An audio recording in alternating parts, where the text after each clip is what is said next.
Pendant un demi-siècle, le Sahel a vécu sous le poids de promesses éteintes et de guerres sans fin. Puis, en 48 heures, une alliance conduite par Ibrahim Traoré a inversé l'impossible. Un désert qu'on disait perdu a parlé le langage de la victoire. Comment une région brisée par 50 ans d'attente a-t-elle trouvé la force d'agir? Et si cette aube nouvelle annonçait le moment où l'Afrique s'écrie enfin par elle-même? Ce qui s'est joué à Tindiban dépasse le récit d'une bataille. C'est la promesse d'un continent qui, pour la première fois depuis des décennies, ne mendie plus la stabilité. Il l'a construit.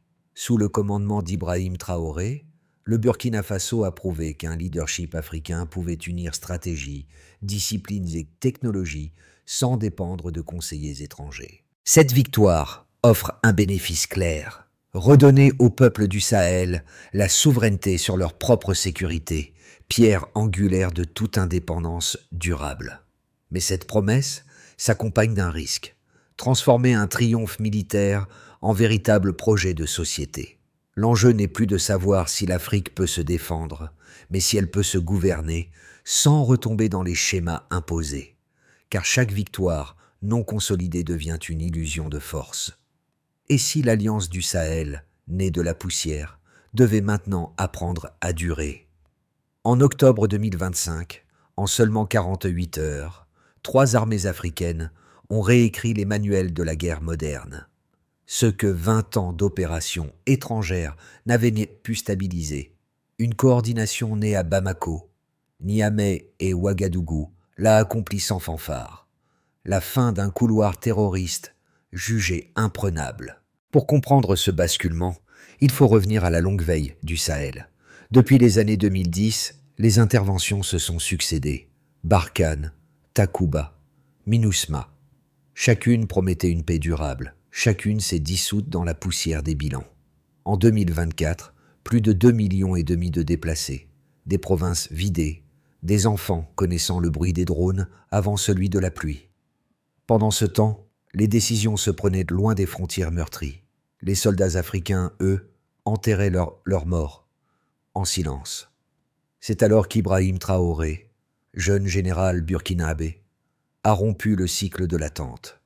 Sous une lampe nue à Ouagadougou, il aurait prononcé une phrase simple: « Si nous pouvons partager la douleur, nous pouvons partager le commandement. » De ce principe naquit l'Alliance des États du Sahel, AES, un pacte de survie avant d'être une institution. Ingénieurs, officiers, codeurs, chacun mit son savoir au service d'un but commun: concevoir, piloter, décider par eux-mêmes. L'histoire retiendra peut-être moins la bataille que le signal envoyé. Un continent longtemps défini par la dépendance venait d'apprendre à compter sur lui-même. Et si, dans cette inversion silencieuse, se trouvait la véritable révolution africaine? Dans les heures qui ont précédé l'offensive, 3 figures dominaient le silence des tentes de commandement. À Ouagadougou, Ibrahim Traoré observait les écrans vacillants, mesurant le poids d'un ordre simple: nous définirons le champ de bataille. À Bamako, le colonel Diawara relisait les plans de vol des drones sahéliens, fruit d'un codage local. À Niamey, une jeune ingénieure, Aïcha Mahaman, vérifiait pour la 10e fois les chaînes de chiffrement qui reliaient les unités. Tous partageaient la même fatigue et la même conviction. Si l'Afrique voulait survivre, elle devait penser avec sa propre logique. Lorsque les premiers drones AES prirent de l'air à 3 Assad 40, la coordination fut si fluide qu'aucune radio étrangère n'en détecta l'origine. Les frappes ciblèrent les dépôts de carburant, puis les colonnes motorisées. En quelques heures, la mobilité ennemie s'effondra. Dans les villages proches, les habitants comprirent avant même les bulletins. Cette fois, les tirs venaient de leurs armées, pas d'intervenants lointains. Des hommes se levèrent, les femmes crièrent des noms de soldats qu'elles ne connaissaient pas. Ce frisson marqua le premier impact tangible: la confiance. Sous la poussière et le vacarme, une idée germait. Le Sahel n'attendait plus qu'on le sauve. Il apprenait enfin à se sauver lui-même. Le 3 octobre 2025, avant l'aube, le désert respirait le froid et la peur. À 3h40, les drones sahéliens décollèrent, moteurs feutrés, trajectoires précises. Ils survolaient Tindiban, traçant sur le sable des ombres de feu. Dans les salles de commandement reliées par le réseau AES, les écrans scintillaient, les points rouges se multipliaient. L'ordre d'Ibrahim Traoré était bref.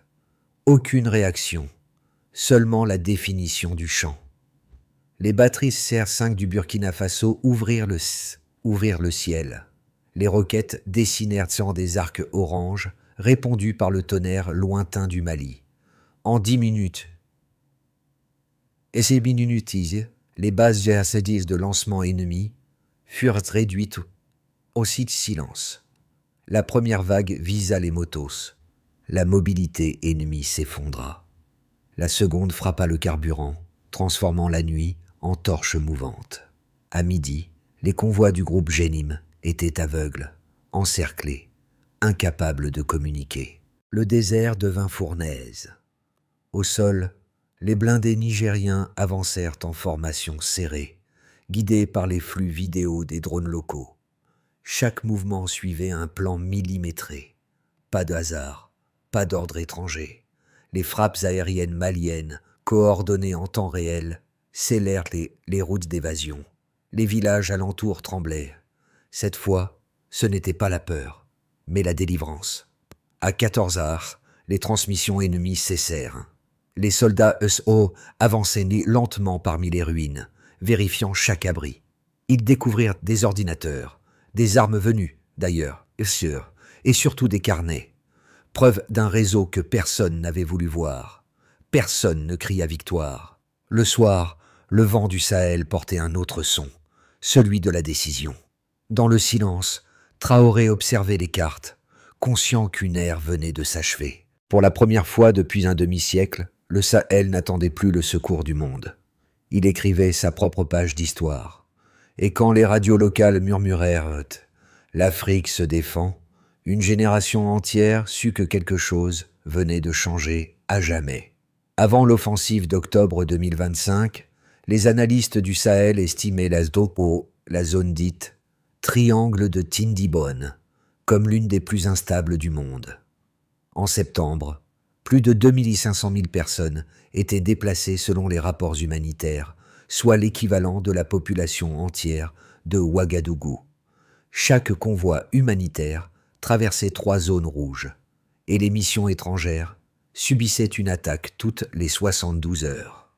3 semaines après l'opération, les premiers chiffres publics changèrent brutalement de trajectoire. Le nombre d'incidents recensés tomba de 27 par semaine à moins de 4.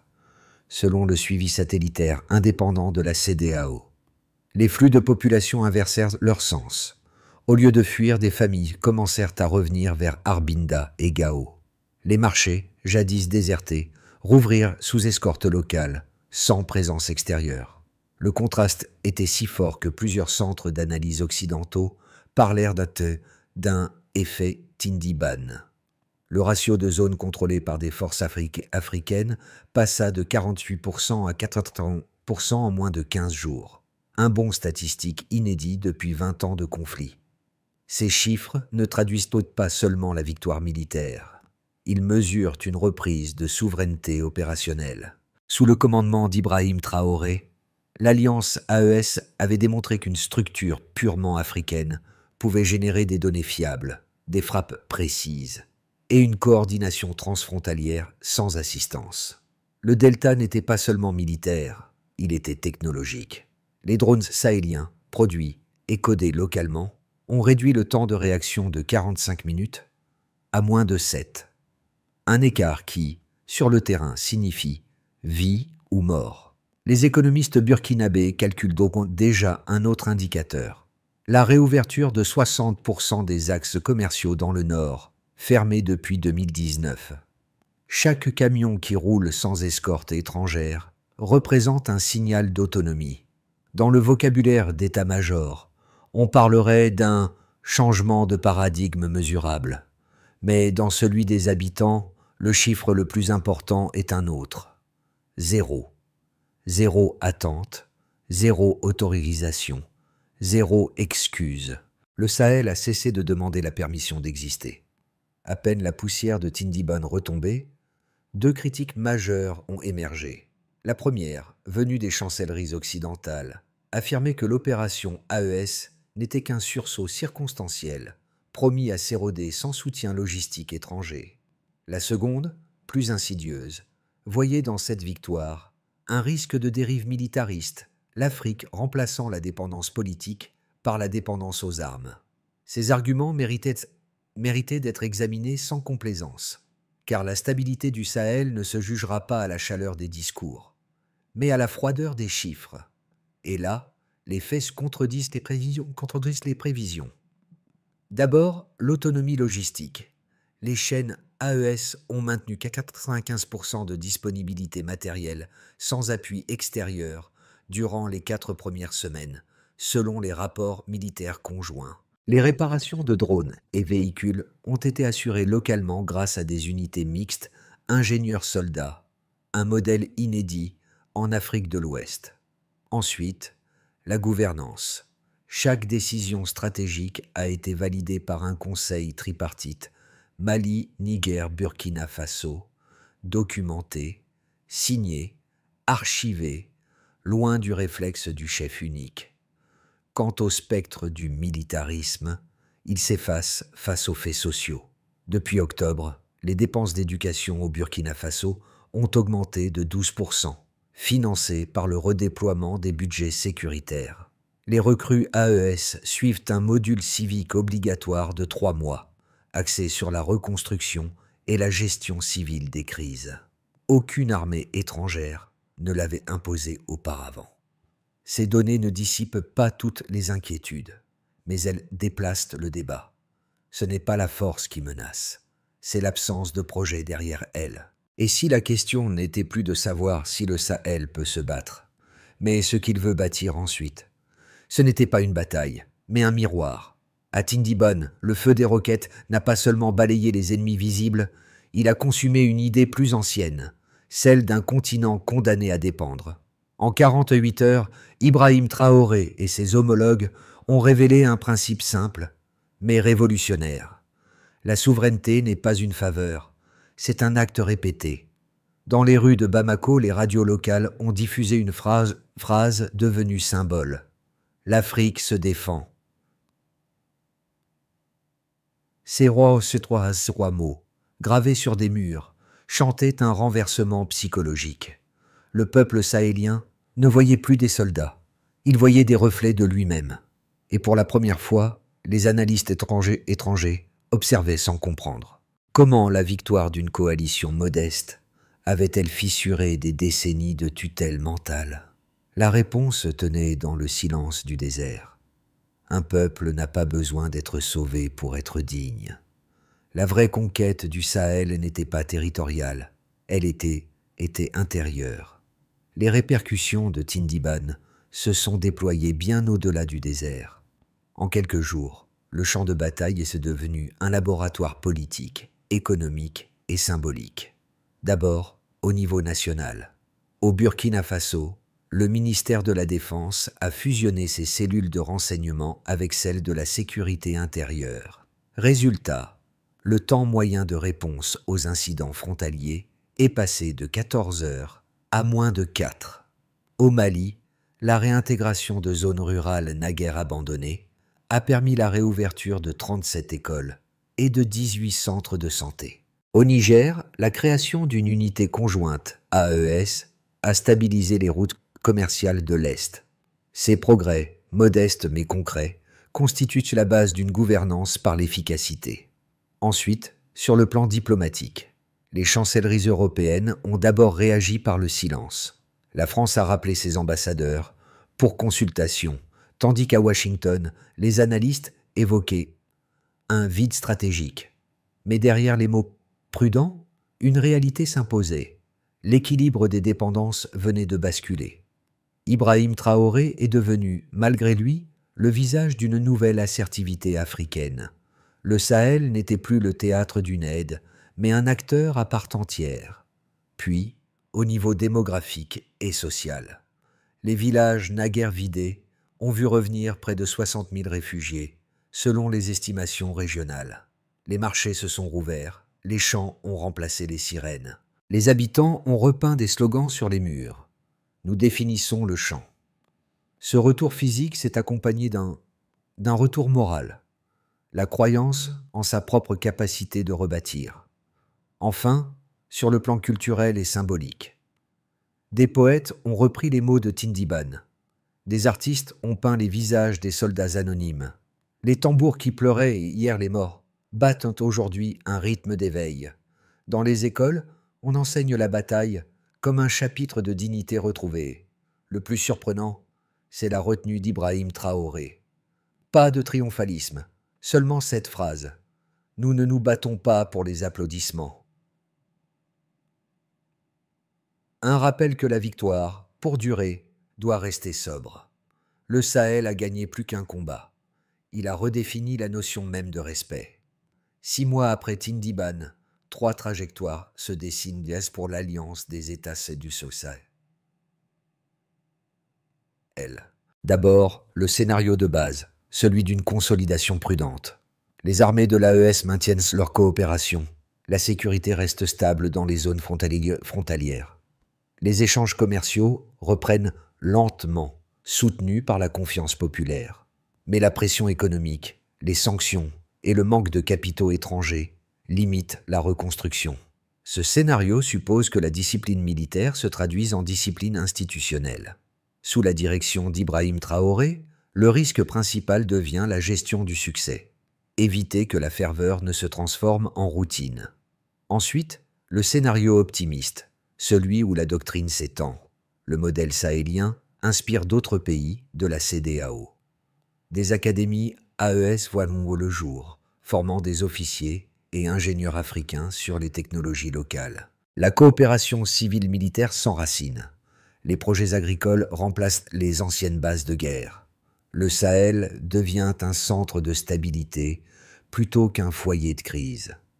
Dans cette hypothèse, la victoire de 2025 ouvre un cycle de 20 ans de transformation régionale. Enfin, le scénario pessimiste, celui de la fissure. Les divergences politiques ressurgissent. Frontières, égaux, alliances extérieures. Les sanctions internationales se durcissent. Les financements se tarissent. Les rumeurs de division interne se multiplient. Le risque n'est pas la défaite militaire, mais la défaite narrative. Perdre le contrôle du récit africain au profit d'acteurs extérieurs. Ces 3 chemins se jouent sur une ligne invisible, celle de la confiance. Le futur du Sahel dépendra moins de ses armes que de sa mémoire. Et la plus grande vigilance, comme l'a dit un soir Ibrahim Traoré, consiste à garder la victoire dans le silence. Dans les rues d'Arbinda, les enfants ont recommencé à jouer dans la poussière.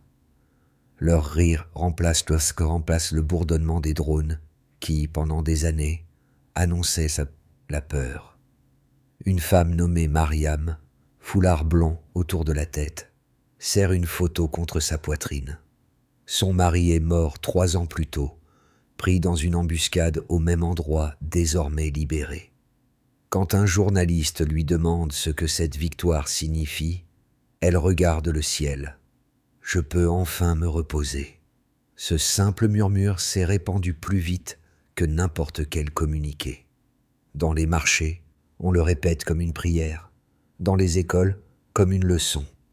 Au Mali, des enseignants notent au tableau « La force naît de la compréhension ». Au Niger, des anciens combattants apprennent aux enfants à réparer des équipements plutôt qu'à manier les armes. Ces gestes ordinaires prolongent la victoire bien mieux que les discours. Ils rappellent que la souveraineté ne s'incarne pas seulement dans les uniformes, mais dans les routines retrouvées, cultiver, apprendre, débattre. Plusieurs associations civiles ont lancé des ateliers d'histoire locale, invitant les jeunes à documenter ce qu'ils ont vécu, non pour glorifier la guerre, mais pour transmettre la résilience. Et lorsque les tambours résonnent à la tombée du jour, Ce n'est plus un appel aux armes, mais aux souvenirs. Le Sahel, autrefois symbole de désespoir, réapprend la paix à hauteur d'homme. Pour que Tindiban ne reste pas un éclat isolé, l'Alliance du Sahel a défini une trajectoire en 5 étapes mesurables. D'abord, la première étape consiste à institutionnaliser la coordination. Créer un conseil conjoint de sécurité et de reconstruction basé à Niamey, garant de la transparence opérationnelle et budgétaire. Chaque décision militaire doit être accompagnée d'un indicateur civil. Écoles rouvertes, marché actif, routes sécurisées. Puis, la deuxième étape vise à transférer les savoirs. Former 1000 techniciens et ingénieurs d'ici 2026 pour maintenir les drones et infrastructures AES sans assistance extérieure. Mesure. Taux d'autonomie logistique supérieur à 85%. Ensuite, la troisième étape cherche à diversifier l'économie locale, réaffecter 15% du budget militaire à l'agriculture et à la transformation vivrière. Objectif: réduire la dépendance alimentaire de 20% en 2 ans. Après cela, la quatrième étape concerne la sécurisation de l'information. Développer un réseau médiatique sahélien capable de contrer la désinformation et de documenter les progrès du terrain. Mesure: nombre de correspondants formés et sources vérifiées. Enfin, la cinquième étape porte sur l'éducation à la vigilance. Sous l'impulsion d'Ibrahim Traoré, instaurer dans les écoles un module intitulé « Mémoire et indépendance » pour que la victoire devienne une méthode, pas un souvenir. Chaque étape vise une même finalité: transformer la cohésion militaire en gouvernance partagée. La bataille y est terminée. Commence désormais l'apprentissage du temps long. Dans la cour du quartier général d'Ouagadougou, la même lampe nue brûle encore au-dessus de la table de métal.